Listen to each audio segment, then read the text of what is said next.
The sun was setting behind the trees as I made my way down the dirt road, the faint orange light filtering through the thick woods. I had taken the same road countless times over the years, but something felt different this time. Maybe it was the weight of the silence, the way the air felt heavier, or perhaps it was just the knowledge that I was about to spend the night alone in my cousin's cabin, deep in the woods. It had been a while since I'd visited. My cousin Matt had been urging me to come up for months, and I finally decided to take him up on the offer. We hadn't seen each other in years, not since the last time I'd come here, and something about the old place felt nostalgic in a strange, unsettling way. It wasn't the first time I'd been alone in the woods, but tonight it felt like the kind of quiet that sits just under your skin. The road twisted through the thick trees, and my car bounced over the uneven ground. The further I went, the more isolated everything seemed. There were no houses, no roads leading anywhere else, just miles of woods and that ever-encroaching feeling that something was watching. It wasn't the kind of fear that makes your heart race, but a gnawing sense that you shouldn't be here, even though you know you're not technically doing anything wrong. When I finally reached the cabin, it stood just as I remembered it, old and weathered, tucked away in a small clearing surrounded by trees. The cabin was nothing special, just a simple structure made of rough-hewn logs, but it always had a certain charm. It had been Matt's granddad's cabin before him, passed down through the family like a forgotten relic of a time long gone. The paint on the door was chipped, and the windows were dusty, but it felt familiar, safe. I grabbed my bag from the trunk and walked up to the porch, the old wooden steps creaking under my weight. I paused for a moment, surveying the clearing around me. It felt peaceful, almost too peaceful. There was no wind, no rustling of leaves. The trees stood still like statues, and the only sound was the distant chirping of crickets. Stepping inside, I was hit with that musty, wood-scented air that I remembered so well. The interior was dark, only a little light filtering through the windows. I set my things down in the small entryway, then walked into the main room. The fireplace was in the center of the room, a small stack of firewood beside it, ready to be used. The furniture was old but comfortable. A worn leather couch, a couple of mismatched chairs, and a small wooden table in the center. I had come to the cabin to relax, to get away from the noise of the city. I didn't expect anything strange to happen. But as I stood there, looking around, I started to feel it. The way the air seemed thicker in this room, the stillness that made my skin crawl. It was like the cabin was holding its breath. I set up a fire in the hearth, the crackling flames breaking the silence in a welcome way. I made a cup of coffee and sat on the couch, staring into the flickering fire. The warm glow filled the room, casting long shadows that stretched across the floor and up the walls. It wasn't long before night fell, the darkness seeping in through the windows like ink. The sounds of the woods outside began to fade, leaving just the crackling of the fire and the occasional snap of a log. That's when I heard it. At first, it was a faint noise, something so subtle that I almost thought it was the wind or the house settling. But then it came again, soft, like the sound of footsteps on the wooden porch. I stood up slowly, straining my ears to listen. It was odd. Matt wasn't supposed to arrive until tomorrow, and the idea of someone else being out here was unsettling. The nearest neighbors were miles away, and I hadn't seen another car on the road. I moved quietly to the window and peered out into the night. Nothing, just the stillness of the trees under the moonlight. The porch was empty. Maybe it was an animal, something small like a raccoon or a deer, but the sound had been too distinct, too deliberate. I tried to shake off the feeling and went back to the couch, but I couldn't stop glancing toward the window. My mind was racing, filling in the blanks with irrational thoughts. Maybe it was a person, someone who had been watching the cabin for a while, waiting for the perfect moment to sneak in. Maybe it was nothing at all. But then the noise came again, this time louder, more pronounced. There were footsteps on the porch, not just one set, but two. I froze, my heart hammering in my chest. I hadn't heard a car, and the way the footsteps moved, it wasn't a casual stroll, it was deliberate, purposeful. I grabbed my phone from the table, my hands trembling as I unlocked it. No signal. Of course, I hadn't expected there to be one. but it didn't make it any less frustrating. The footsteps grew louder, and now I could hear a scraping sound, like someone running their hand along the side of the cabin. I glanced around the room, looking for something, anything, to defend myself with. The fire poker was too far away, but the thought of facing whoever was out there with nothing but my bare hands made my stomach churn. I crept to the door, my breath coming in short gasps. I couldn't see anything from where I stood. The porch was shrouded in darkness, and the firelight didn't reach that far.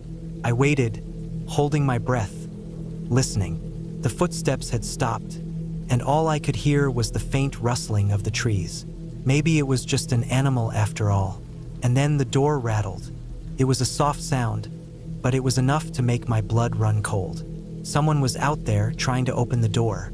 The lock clicked in place, but I didn't know how long it would hold if someone was determined to break in. The thought of them out there, standing in the darkness, watching the cabin, made my skin crawl. I tried to push down the panic rising in my chest, tried to think, what should I do? Should I try to make a run for it? But the thought of stepping outside into the night with whoever or whatever was out there was terrifying. I stayed where I was, pressing myself against the wall beside the door, my breathing shallow and quiet. The noise outside stopped as quickly as it had started. For a long time, I stood still, listening to the night. I couldn't shake the feeling that I wasn't alone in this cabin, that someone was waiting for me to make the wrong move. Then, just as suddenly as the footsteps had started, they stopped. The scraping sound faded, and all was still again. I waited for what felt like an eternity before I dared to move. The fire was still crackling, but the warmth no longer comforted me. It felt like a small bubble of safety, and I didn't want to leave it. I waited until morning. I didn't sleep a wink that night, my eyes fixed on the door, my ears straining for the smallest sound. The night was endless, the minutes crawling by, each second thick with tension. When the first light of dawn finally broke through the windows, I knew it was time to leave. I couldn't stay another night in the cabin. The sense of being watched had only grown stronger, and I couldn't shake the feeling that I had narrowly avoided something terrible. I packed my things quickly, not daring to linger. As I stepped out onto the porch, the world was bathed in the soft light of morning, the birds already singing in the trees. There was no sign of anyone having been there the night before, but I knew what I had heard. I couldn't explain it, couldn't understand it, but I knew it had been real. I left the cabin behind, driving back down the road, not looking back. The forest was quiet again, and I knew that whatever had happened out there in the woods, I had no intention of ever finding out. I wouldn't be coming back.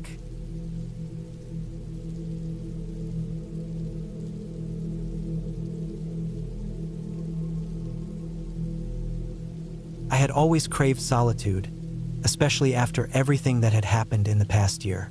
The weight of work, the noise of the city, and the constant barrage of responsibilities had begun to suffocate me. So when I found an old cabin in the heart of the French countryside, nestled deep in the forest of the Pyrenees, I knew it was the perfect retreat. It was the middle of autumn, around mid-October, and the forest was alive with the colors of the season. The trees were heavy with the reds and oranges of dying leaves, and a crisp chill hung in the air. I was 29, not young enough to escape the grind of adult life, but still with enough vigor to seek refuge in the wilds. I had rented the cabin from an old couple who had been living in the village near the forest. They seemed kind enough, but there was something off about them, a hesitation in their eyes when they handed me the keys and wished me a safe stay. The drive to the cabin was long, winding through narrow, rocky roads that seemed to be swallowed by the thick canopy of trees. The road signs were old, rusted, almost unreadable in places, and I questioned whether anyone had used this path in years. But I kept pushing forward, eager for the quiet that awaited me. The cabin itself was small, about the size of a two-bedroom house, and made of dark, weathered wood that seemed to blend seamlessly with the forest around it. It looked like something from another era. The roof was steep and covered in moss, and the windows were small, with thick shutters that could be closed to shut out the world.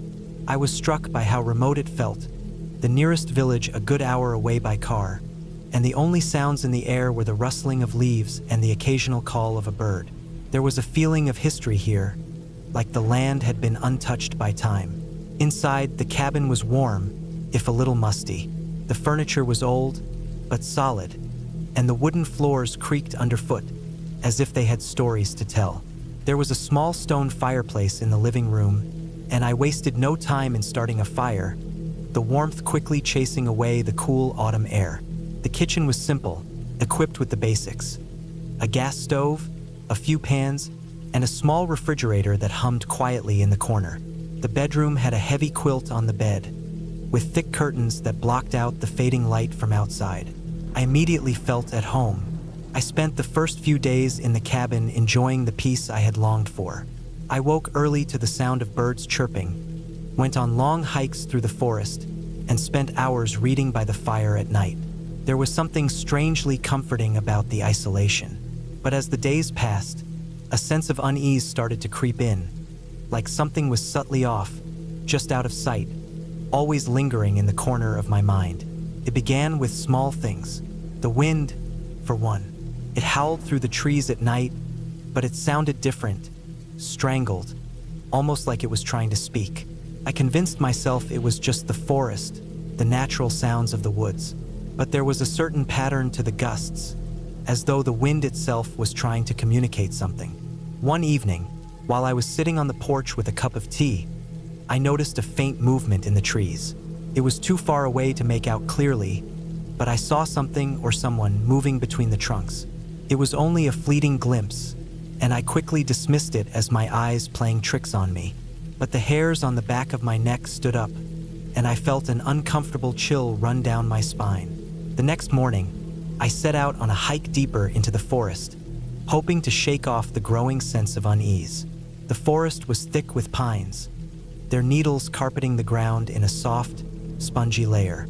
The air smelled fresh, earthy, and the deeper I ventured, the more I felt a connection with the wilderness around me. But as I moved further into the trees, I started to hear something strange, a faint rustling, like footsteps in the underbrush. But when I stopped to listen, it stopped too. I assumed it was some animal, perhaps a deer or a boar, and tried to shake it off. But the feeling of being watched was unmistakable. By the time I returned to the cabin, the feeling of being unsettled had grown. I found my nerves fraying, my mind replaying the strange noises and the movement I had seen in the trees. It was hard to pinpoint why I felt this way. Nothing had happened, nothing out of the ordinary. But the cabin, the forest, the isolation, all of it seemed to be slowly wearing on me. That night, as I sat by the fire, I heard it again, the rustling in the trees. This time it was closer. I couldn't ignore it anymore. It was definitely the sound of footsteps, heavy and deliberate, crunching over the dry leaves and twigs. I stood up, my heart hammering in my chest, but the noise stopped immediately. The silence that followed was deafening. It was like the entire forest had gone still, as though it was holding its breath. I had no idea who or what was out there, but I knew one thing for certain: I was not alone. Over the next few days, the feeling of being watched intensified. It wasn't just the rustling in the trees anymore. I started to hear faint knocks on the cabin's walls, like someone was tapping on the wood from the outside.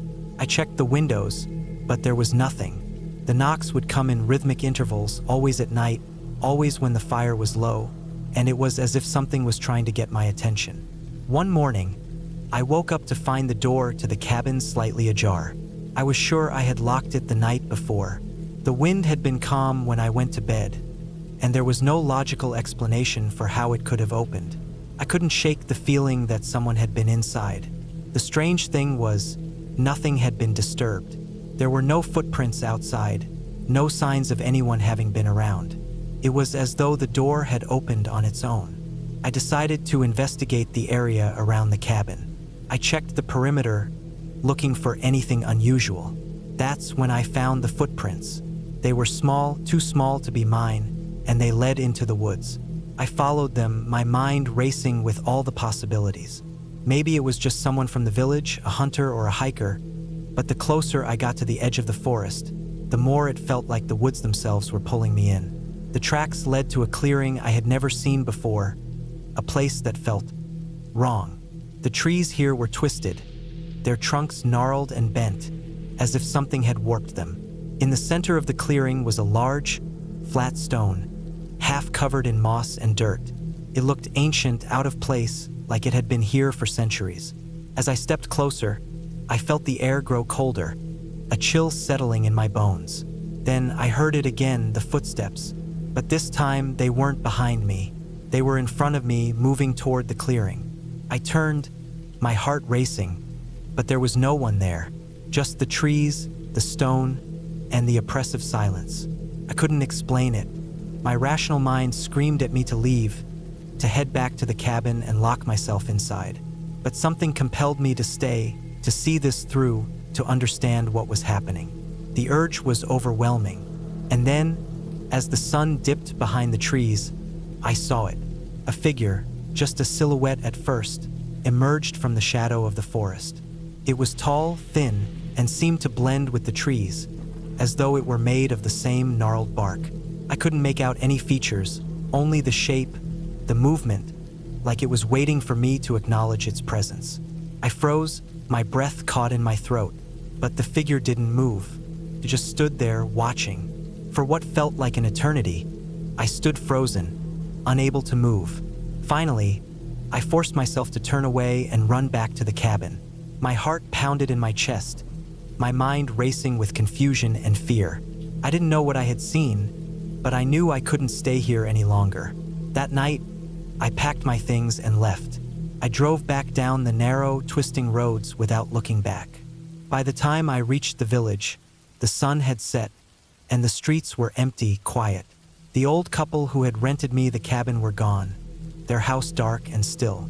I never saw them again. I never spoke of what happened in that cabin. Not to anyone. It was too strange, too unsettling, and I couldn't make sense of it. All I knew was that I had been alone, but I wasn't. Something had been watching me in that forest, something that had been waiting for me to leave. And as I drove away, the trees behind me stood tall and silent, like they knew something I didn't. I didn't go back to that forest. I don't think I ever will.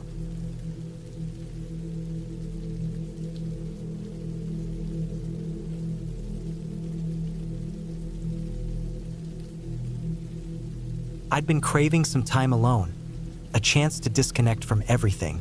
It had been a tough year. Work was draining, relationships were strained, and the constant noise of the city felt suffocating.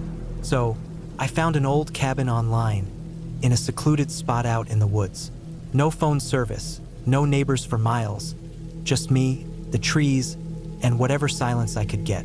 I was 32, a little too old to be running off to a cabin for a solo retreat, but I didn't care.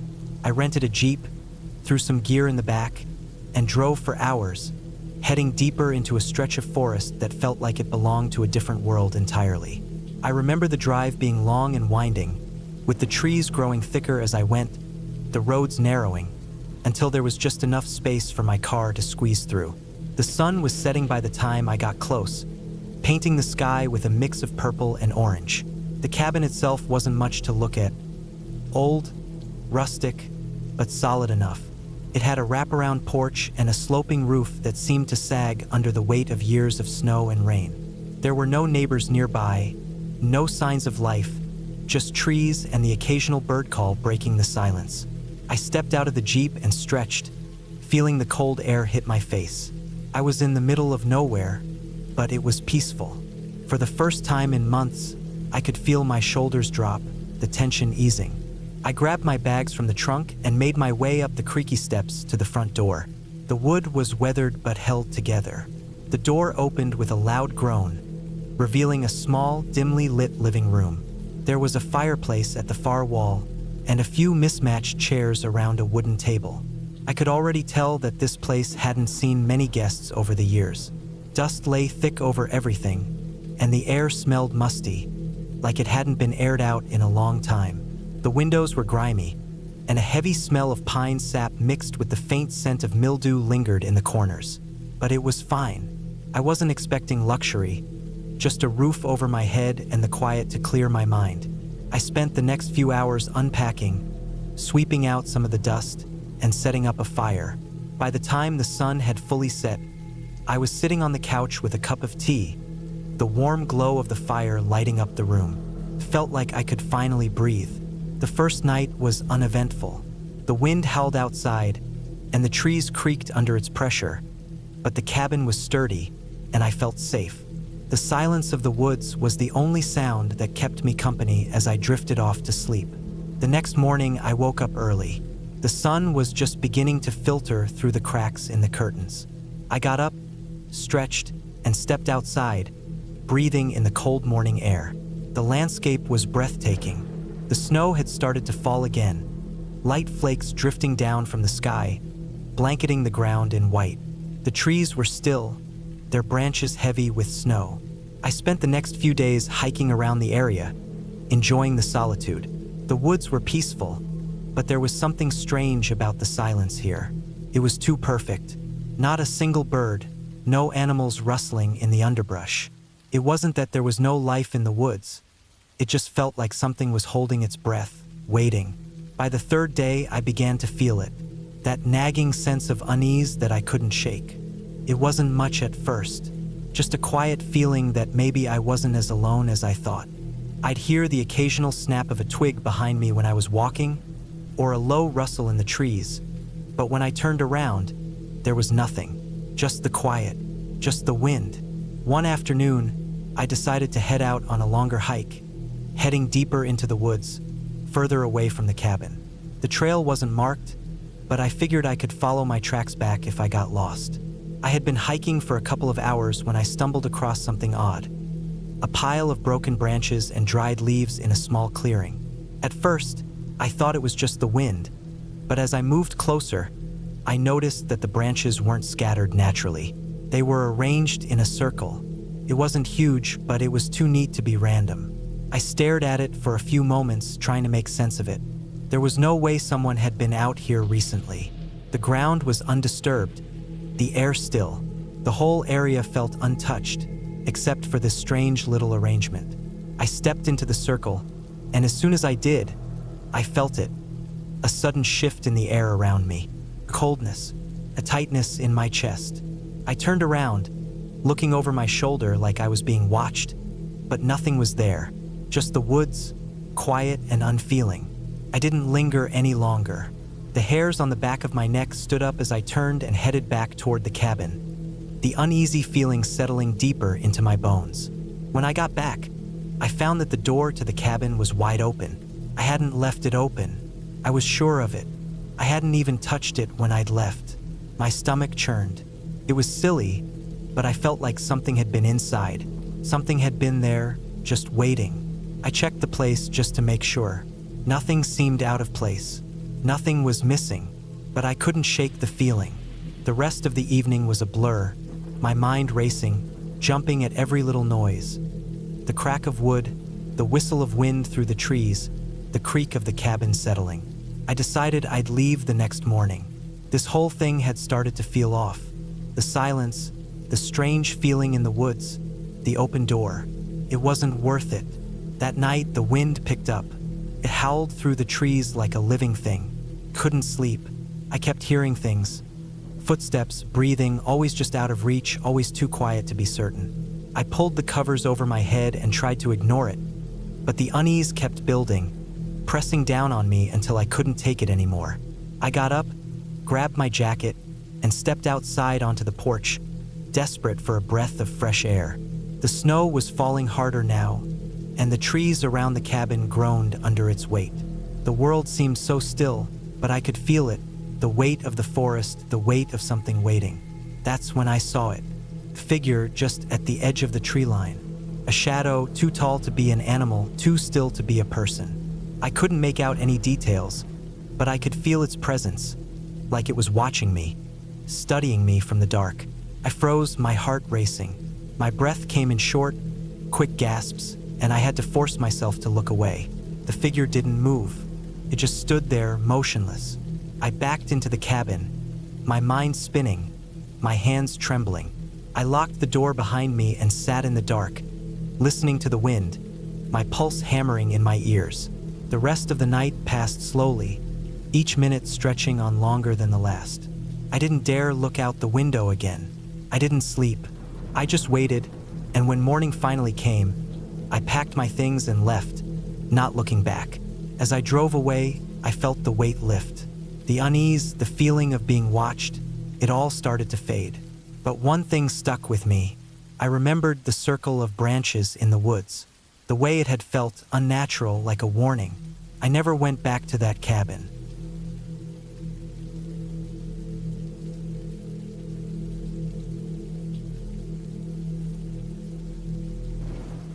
It was mid-October, and the cold wind had already begun to creep into the bones of the forest. I had been planning this trip for months, a few days alone in the mountains, far away from the noise of the world, a chance to reset, to get my head straight after months of working a job that seemed to be swallowing me whole. The cabin I'd rented was tucked deep into the woods, nestled near an old cemetery, abandoned long before anyone cared to keep it up. I wasn't worried about it. I liked the solitude, the quiet.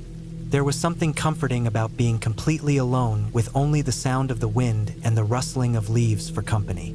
So, I packed my bags, grabbed the rifle, just in case, and set out in my old 4x4, following the narrow dirt road that wound its way through the mountains. The weather was grim that day, the sky heavy with dark clouds that threatened rain, though none had yet fallen. The trees were skeletal, their branches stripped of leaves, leaving them naked and brittle-looking, stretching out as if to touch the road. The path was bumpy, uneven, and each jolt of the truck made me feel a little more distant from civilization. Eventually, after what felt like hours of bouncing along the dirt trail, I finally spotted it, the cabin. It was small, made of dark wood that had been worn by the elements. The roof sagged in places, the windows were covered with grime, and the porch had a few boards missing. But it was perfect, just the kind of place I wanted. Isolated, quiet, and old. I parked the truck in front, the engine's hum dying as I stepped out. The silence was overwhelming, like the world had been turned off. I could hear the leaves crunching under my boots, the occasional creak of the trees shifting in the wind, but other than that, it was dead quiet. I unloaded my things into the cabin, unpacking my gear and setting up camp inside. The cabin had just enough space for a small wood stove in the corner, a few chairs, and a table that seemed like it hadn't been used in years. It wasn't much, but it was enough. The air inside was damp, cold, and stale, but the firewood stacked beside the stove promised warmth. I got the fire going, the flickering flames casting long shadows against the walls. By the time evening rolled around, the sun was sinking behind the mountains, turning the sky a dark purple. The wind had picked up too, howling through the trees outside. The crackling of the fire was comforting, and the cabin, though cold, felt like a safe refuge from the growing storm. I grabbed my rifle and stepped outside to take a quick walk around. The cemetery was just up the hill from the cabin. I hadn't paid it much attention when I first arrived, but now that I was here, I thought I'd at least take a look. The old wrought iron gate was rusted, barely hanging on its hinges. The gravestones, most of which were half fallen, had long been swallowed by weeds. Some of the stones were so worn that the names were illegible, their markings eaten away by time. I walked past the first row of graves, feeling the cold bite of the wind cut through my jacket. I didn't feel afraid, not yet.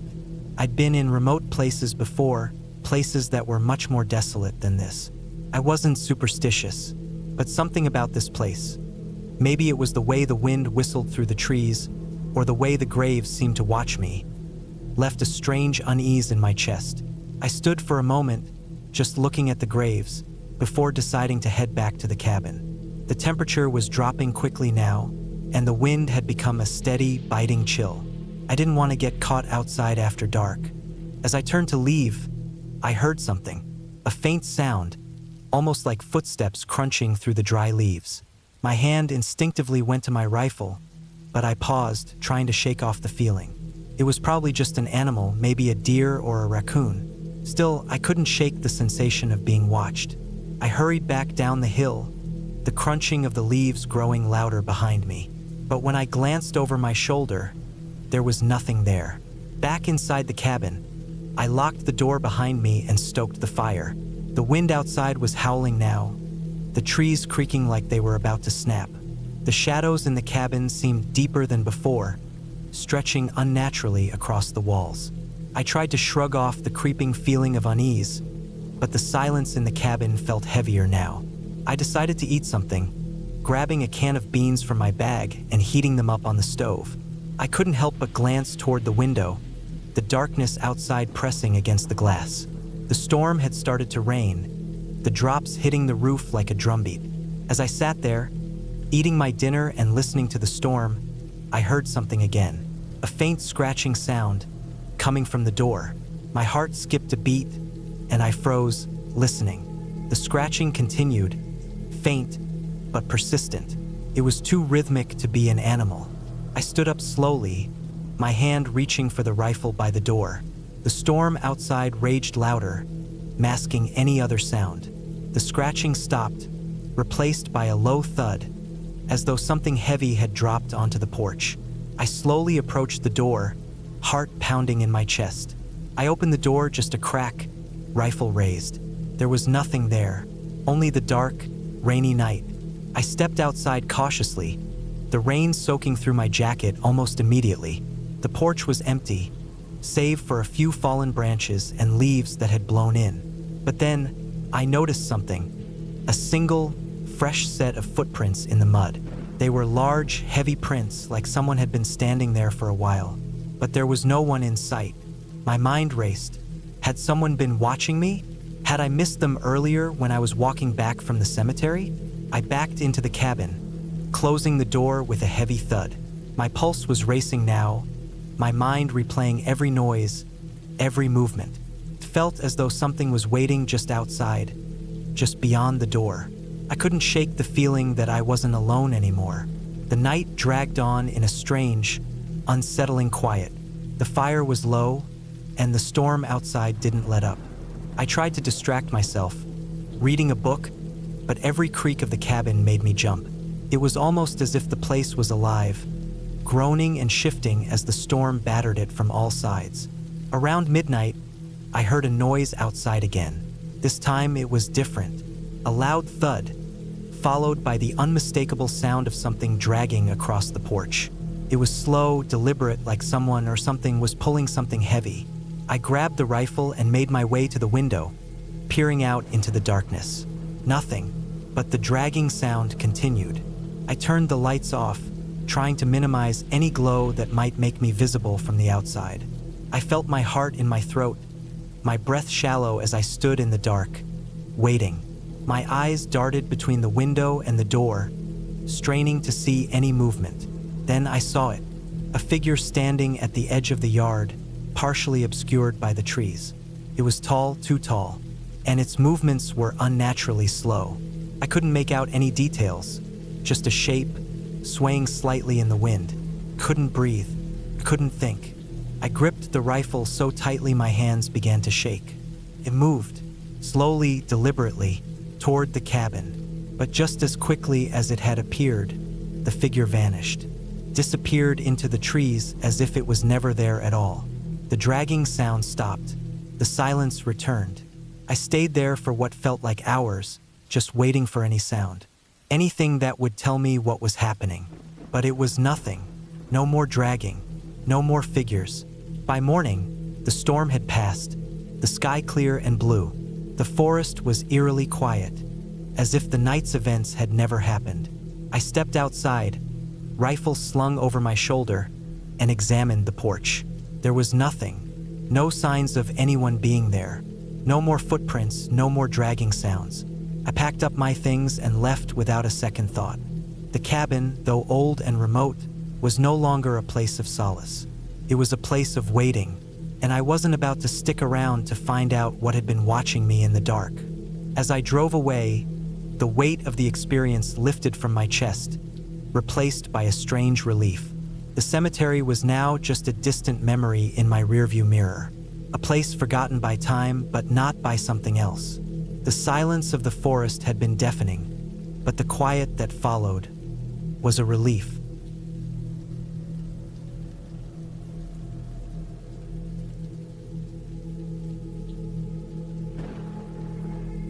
It was the middle of autumn when I decided to take a break from everything and head out into the woods for a weekend alone. I'd been under a lot of pressure at work, and I figured a couple of days in solitude would be the perfect reset.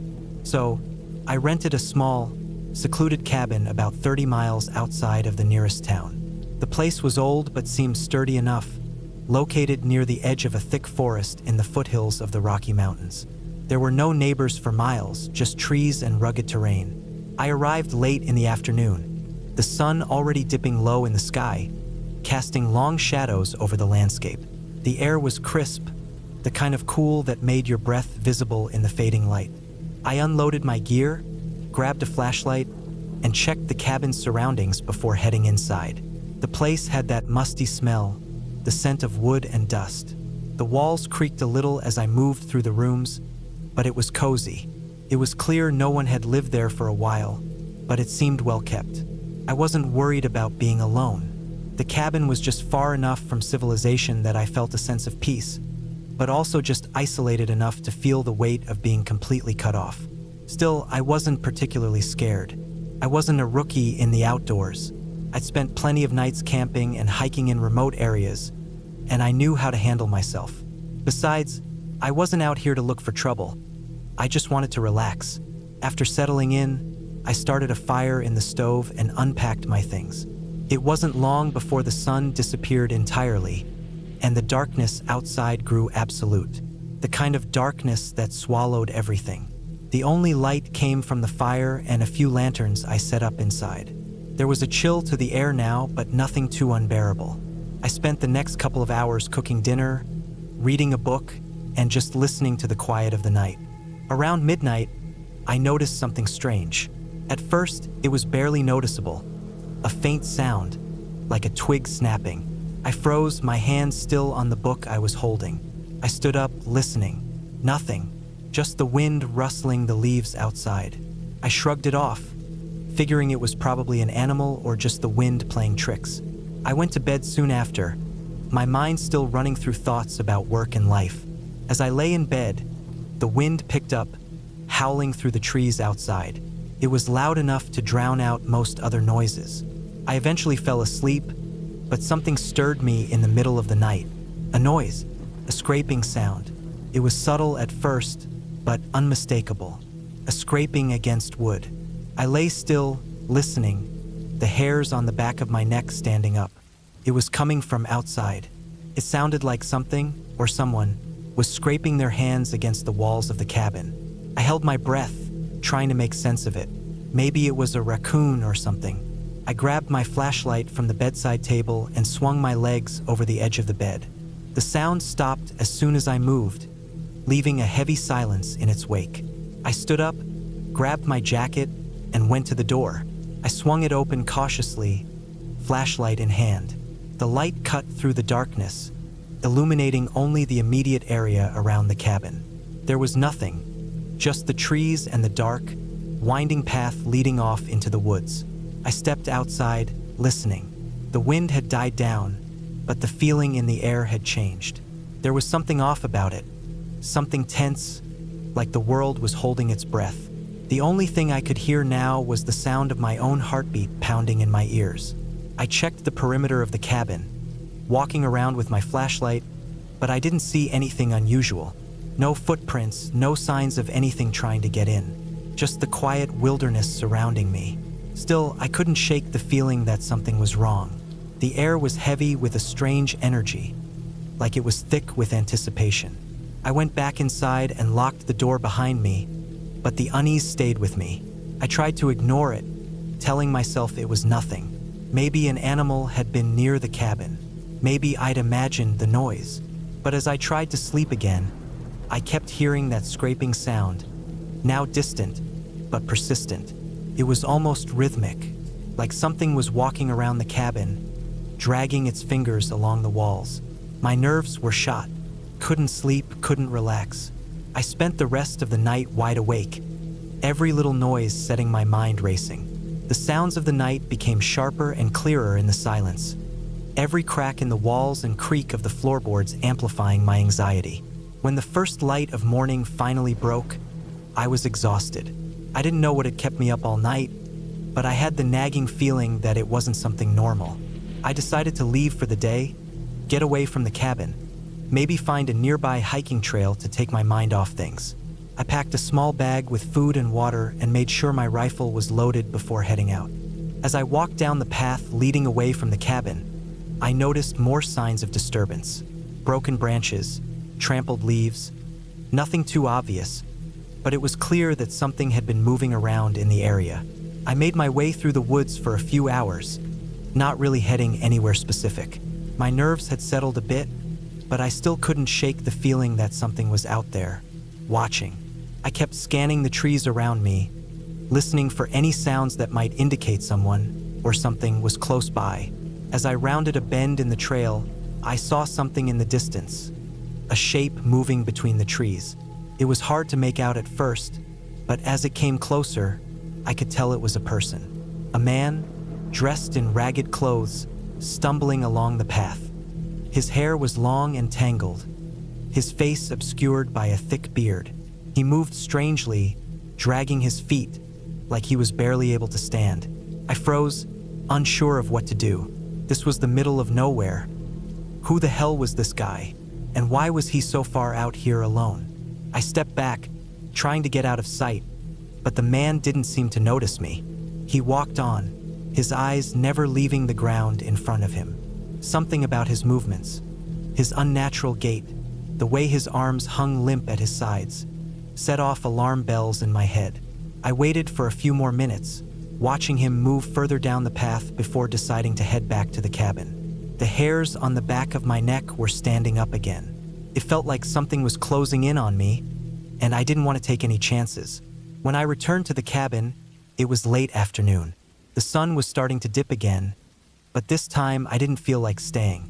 I packed up my things, locked up, and made the decision to drive back to town. I didn't care if I lost the money on the rental or if I didn't get the peace I was looking for. The feeling in the air was too much. Just as I was about to get in the truck, I heard a sound behind me, a twig snapping, soft but deliberate. I spun around, my heart pounding. There, standing just beyond the trees, was the man I'd seen earlier. His eyes met mine, and for a moment, everything went still. Then he smiled, but it wasn't a normal smile. His teeth were jagged and sharp, his grin far too wide for a human face. I didn't hesitate. I jumped into the truck, slammed the door shut, and started the engine. I didn't look back as I drove away, my hands trembling on the wheel. The road was empty, the night dark and quiet, but I couldn't shake the image of that man's face from my mind. I couldn't explain what I saw, but I knew one thing for sure. I wasn't going back to that cabin.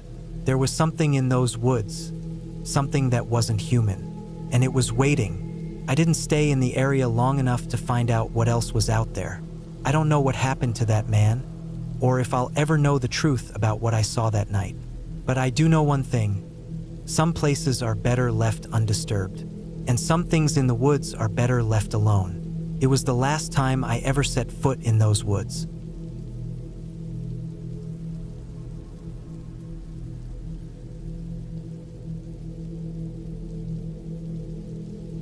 The rain came down in sheets that night. I had been planning on a quiet weekend getaway, just some time to myself, away from the noise and hassle of everyday life. It was supposed to be peaceful, just a little cabin in the woods near Bear Creek, about 2 hours outside of town. No phone signal, no distractions, just me, nature, and some much-needed solitude. I had rented the cabin from a guy named Gary who claimed his family had owned it for decades. The cabin wasn't much to look at, rustic, worn down, and small, but it had a certain charm, especially with the smell of wood and earth. It was tucked into a little valley, surrounded by thick trees that looked like they'd been standing there forever. The kind of trees that make you feel small, like you're nothing more than a brief passing in the history of the world. When I arrived, the sky had been cloudy, the air thick with the scent of wet leaves. I was already soaked by the time I unloaded my car, but the promise of warmth and quiet had kept me going. Gary had shown me around briefly, pointing out the essentials, including the wood stove for heat and the small propane lanterns that were supposed to light the cabin at night. He left me with a spare key and told me to make myself at home. As he drove away, The last thing he said was, "The weather's turning, so stay safe. It can get pretty wild out here in the winter." I hadn't thought much of it at the time, but now, as I stood in the small living room of the cabin, staring out the fogged window, I knew he hadn't been exaggerating. The rain had started to fall harder, the wind picking up. I could see the trees swaying, their limbs creaking as if protesting the storm's fury. The air felt heavy, thick with moisture and tension. Inside, the cabin was warm enough, but a chill lingered in the corners. It was one of those old places that had been built to keep the cold out, but not always keep the warmth in. The fire crackled quietly in the stove, throwing soft shadows across the room. I tried to shake off the unease that had started creeping in, settling like a knot in my stomach. It was just a storm, nothing to worry about. I set down my things, unpacking the bare essentials. A few changes of clothes, some books, my hiking gear, and the food I had brought with me. The floorboards creaked beneath me as I moved around, and the sound of the rain against the roof grew louder, drowning out everything else. I was trying to relax, get into the right mindset for the weekend, but something didn't feel right. I could hear the wind howling outside, pushing against the walls of the cabin, but that wasn't it. It was the quiet, the kind of quiet that felt too thick, too all-encompassing. It was like the world outside had been swallowed up by the storm, and all that was left was me and this little cabin, stranded in the middle of nowhere. The night stretched on. I had lit one of the lanterns and placed it on the table by the window, its soft, flickering light barely cutting through the dark. I ate a quick meal, nothing fancy, and tried to read for a while. The wind outside kept picking up, howling through the trees like some kind of animal in distress. It was hard to concentrate with that sound filling the silence. By the time I decided to turn in, the storm had intensified. The rain now pounded relentlessly against the roof, and the wind was so strong that I could hear the trees scraping against each other. It was a noise that felt unnatural, like the forest itself was alive and angry. I couldn't shake the feeling that I was being watched, though I knew it was just my mind playing tricks. I had always been sensitive to the weather, especially storms. The energy that a bad storm brought, almost like it was too powerful to be contained, always left me feeling uneasy. The bed was old, but the sheets smelled fresh, and I tried to settle into a comfortable position. The house creaked and groaned around me, the wood settling under the strain of the wind. I tried to ignore the noises outside, but there was one that I couldn't quite place. It wasn't just the wind. It was something else, something that sounded closer. I sat up, straining to listen. At first, it was faint, a tap-tap-tapping. It could have been a branch hitting the cabin's walls, or maybe it was just the wind shaking the loose shingles on the roof. But the sound was rhythmic, deliberate, and it didn't match the usual noises the storm was making. I lay back down, trying to convince myself it was nothing. I rolled over, pulling the covers up to my chin, and shut my eyes. But the tapping continued, more insistent now, louder, like something or someone was trying to get in. It wasn't the storm. It wasn't the wind. It was something else, and it was close. I got out of bed slowly, moving as quietly as possible, trying to avoid making any sound that might give away my presence. I grabbed the lantern from the nightstand and made my way to the front door, trying not to let my mind wander to darker thoughts. The wind outside howled, carrying with it the unmistakable smell of wet earth and pine. I stepped outside, holding the lantern high, my heart pounding in my chest. The rain soaked through my jacket almost immediately, but I didn't care. The tapping sound was louder now, coming from behind the cabin. I moved toward the back of the cabin, my boots sinking into the wet ground with every step. The sound was unmistakable, a sharp, repetitive knocking. But it wasn't coming from the wood of the cabin. It was coming from below. I knelt down, squinting through the dark, trying to make sense of what I was hearing. Then I saw it. A figure, someone, standing by the old stone foundation of the cabin. It was hard to make out at first, just a shadow in the dark. But as my eyes adjusted, I could see that it was a man. He was wearing a rain-soaked jacket, his face obscured by a wide-brimmed hat. He wasn't moving, just standing there, staring at the ground. I froze, the lantern shaking in my hand. I tried to call out, but no sound came. My throat tightened, and for a moment, I wondered if I had imagined him. But then he shifted, and I saw that he was kneeling next to something. A large rock that had been disturbed moved aside. Beneath it, there was something dark and wet. Schuld veveram. I should have turned around and gone back inside. But something in me, something primal, held me in place. The man stood up slowly, turning to face me. His expression was hidden, but his posture was unmistakable. He knew I had seen him. His hands were shaking as he reached down to adjust his coat, and then he simply turned and walked into the woods. I stood there, stunned, the lantern still shaking in my hand. The rain had started to let up, but I couldn't shake the feeling that something terrible was lurking just beyond the edge of the trees. I waited, not sure what to do. Minutes passed, and the silence grew even more profound. Eventually, I stepped forward, my instincts telling me to investigate, to find out what had happened. But when I got to the spot where the man had been, the ground was undisturbed. There was no sign of him, no trail leading into the woods, just the lingering smell of rain and pine. The rest of the night passed uneventfully. I didn't sleep well, but I couldn't bring myself to leave. The next morning, the storm had passed, leaving behind a still, gray sky. The air was thick with humidity, but the oppressive feeling from the night before had lifted. I spent the rest of the weekend hiking through the woods, trying to put the strange encounter behind me. I never did figure out what had really happened that night. Maybe it was just a traveler looking for shelter in the storm, or maybe it was something else. Something I didn't want to think about too hard. But when I left the cabin, there was something in the back of my mind, a nagging thought that stayed with me long after I'd driven away. Something wasn't right about that place, about that night.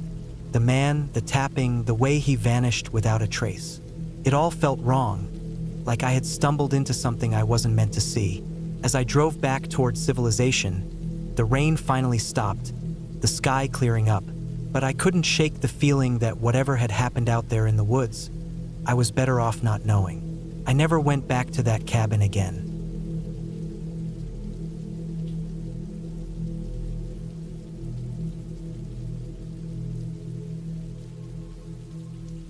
It was supposed to be a peaceful getaway. I had been planning it for months. A break from the grind of everyday life. A cabin tucked deep in the woods, far from the bustling city.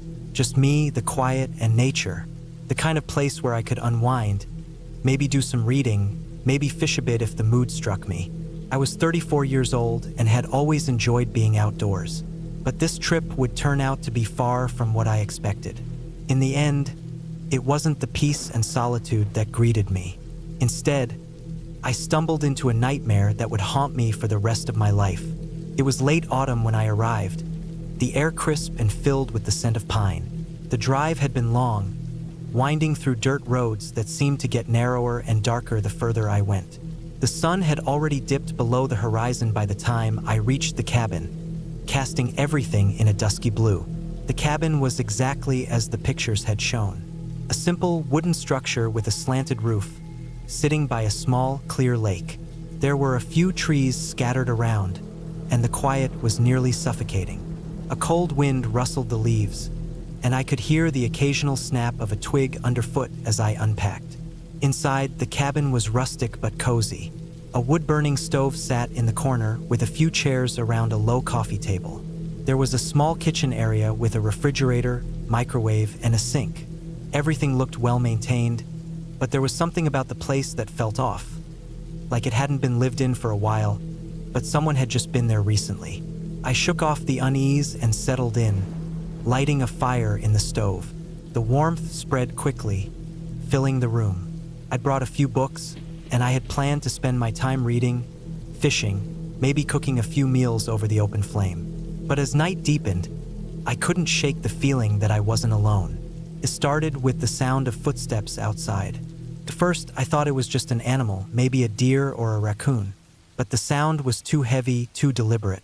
It came again, slower this time, like someone was walking around the perimeter of the cabin. I froze, my breath catching in my throat. I stood and moved to the window, pulling the curtain aside just enough to peer out. Nothing. The forest was dark, almost unnervingly so, and there was no sign of movement. Maybe it was just my mind playing tricks on me. I told myself that it was just the wind, or maybe an animal prowling around. I shut the curtain, trying to convince myself it was nothing. But then, just as I turned back toward the fire, I heard the knock. It was faint at first, barely audible, but unmistakable. 3 slow taps on the front door. My heart skipped. Who could be out here? I hadn't seen another car on the road since I left the main highway hours ago. I moved cautiously toward the door, my hand hovering just above the handle. I didn't know what to expect. My mind raced through possibilities. Someone lost, maybe needing help, but deep down, I knew something wasn't right. I hesitated, not sure what to do. I thought about calling the local sheriff, but then realized I had no service. The phone sat useless in my pocket. I knew I couldn't just ignore it. I opened the door just a crack, enough to see the porch, but not enough to invite whoever was out there in. But when I looked, no one was there. The porch was empty, the dim light from inside casting long shadows that seemed to stretch unnaturally across the wood. I felt a chill race up my spine. Then I noticed something odd. A small, crudely carved symbol had been scratched into the wood of the doorframe. It was nothing I recognized, just a series of jagged lines that looked almost like scratches made by a knife. I stepped back, unsure what to make of it. I closed the door quickly, locking it and pushing the heavy wooden bar across. I retreated to the couch, my heart pounding in my chest. The fire crackled and popped in the stove, but the warmth did little to ease the growing unease settling in my bones. I glanced around the room, as though expecting someone to appear from the shadows. My mind kept returning to the symbol, to the steps I'd heard earlier. Something wasn't right, but I couldn't explain what. Hours passed. The night stretched on, and I eventually fell into a fitful sleep on the couch, wrapped in a blanket, the fire burning low in the stove. My dreams were filled with distorted images, figures in the woods, shadows creeping across the floor. Every time I woke up, I felt more certain that someone was out there, watching me. When morning finally came, I felt like I hadn't slept at all. The sunlight filtering through the windows seemed almost too bright, too harsh. I decided to go outside to clear my head. Maybe some fresh air would help me shake off the unease. I stepped out onto the porch, the morning air biting at my skin. The forest was still, almost unnervingly so. There were no birds, no rustling of animals. It felt as though everything was holding its breath. I looked at the symbol on the doorframe again, but this time, I noticed something else. The scratches weren't just on the door. They were on the surrounding wood, as though someone had been carving into it for a while. I moved cautiously down the steps and toward the lake. The water was calm, its surface reflecting the bare trees around it. But as I walked closer, I noticed something in the distance. A figure, standing at the edge of the woods, just outside my line of sight. I couldn't make out any details, but I was certain someone was there, watching me. I turned and rushed back to the cabin, my heart racing. I locked the door behind me, my mind reeling. There was no way I was imagining this. Someone was out there, and they were deliberately watching me. I thought about leaving, packing up and heading back to the city, but the road back was long, and I wasn't sure if I'd be safe even if I did leave. That night, as I sat by the fire, I heard the footsteps again. This time, they were closer, much closer. They weren't just circling the cabin, they were coming toward the door. My pulse quickened. I stood, gripping a heavy log from the fire, ready to defend myself. A knock came, sharp and insistent. I didn't answer. There was silence for a moment, then another knock, and another. The sound was so loud now, it felt like it was coming from inside the cabin itself. Then I heard it. A voice, muffled and distant, as though coming from far away, but still clear enough for me to hear. "Let me in." I backed away from the door, panic gripping me. I didn't know who it was, but I knew I couldn't trust them. I grabbed my phone, my hands shaking as I tried to dial 911, but there was still no signal. Suddenly, the door shook violently.